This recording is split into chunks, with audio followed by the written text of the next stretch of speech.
ano yung pinaka pangkaraniwan na sakit ng digestive system natin na nararanasan po natin at ano ang sanhi ng mga yan?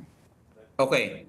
So, very common po, no, yung acid reflux, no? So, ano ba yung causes of acid reflux, no? So, number one po dito, yung pagkakaroon po ng bisyo, no? Mas nakikita po namin sa mga pasyente pong merong bisyo ang acid reflux. Pangalawa po, yung mga pasyente po natin na hindi nila masyadong ma-manage yung kanila pong stress sa buhay, no? Isa pong mga triggering factor po ito.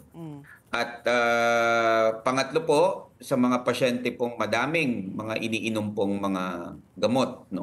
Especially po yung mga supplements, no? Isa pa pong sakit na very common at tugma po sa buwan ng Marso ay ang colorectal cancer po, no? okay. So, base po sa recent data ng WHO, Global Cancer Network, ang colon cancer po pangatlong cancer na experience po ng mga Filipinos. So, among Filipinos po, ang colon cancer ay nasa top 3 na cause of cancer and siya po yung pang-apat na cause of mortality or sanhi ng pagkamatay among the cancers ng mga Filipinos. Okay. So, Dr. Dave, you mentioned na nga, no, ito yung mga karaniwang mga sakit.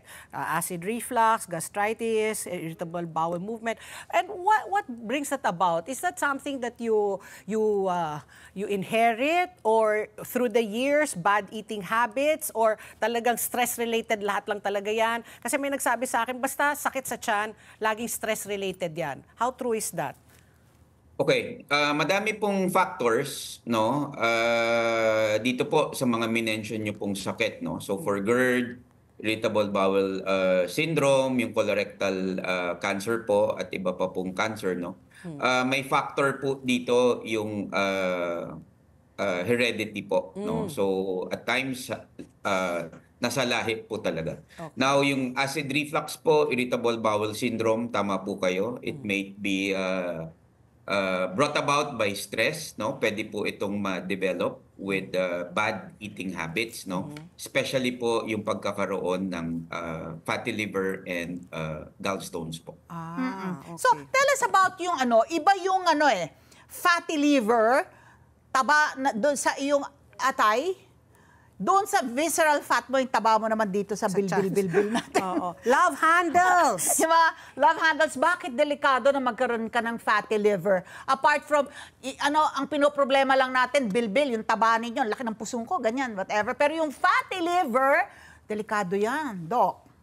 Apo, tama po kayo, Ma'am Ali. Ang fatty liver po, pag ito po hindi na bantayan at hindi po kaagad na address at na control po, no, over a period of several decades po, no, pwede po itong pagsimulan ng liver cirrhosis or yung pagkunat po ng atay. And at the same time po, pwede rin po siyang magdulot ng cancer po ng ating atay. And sa fatty liver po, no, madami pong nakaakibat na iba pa pong sakit ang fatty liver, no. So, patients po na may fatty liver, kadalasan po meron rin po silang diabetes, no? At higher risk rin po yung mga patients na merong fatty liver na magkaroon po ng cardiovascular complications, specifically po heart attack, no? Pwede pong at higher risk na magkaroon po ng stroke kung ito po hindi kaagad maaagapan. So, how do you find out you have a fatty liver? If you're fat. So pag po tayo nagpa-check up sa doktor, so kasama na po sa pag-check ng doktor, bukod po dun sa vital signs, kino-compute na rin po namin, no, yung body mass index, no, yung BMI. No, and with that, no, makikita po kung tayo po overweight and obese. And based on that po, no, the doctor, no, will order, no, test, no, para po malaman kung meron po bang fatty liver. Now, doon po sa test, no, ang kadalasan pong in-order is an ultrasound, no, of the whole abdomen, no. So dito po makikita kung meron pong fatty liver ang isa pong pasyente.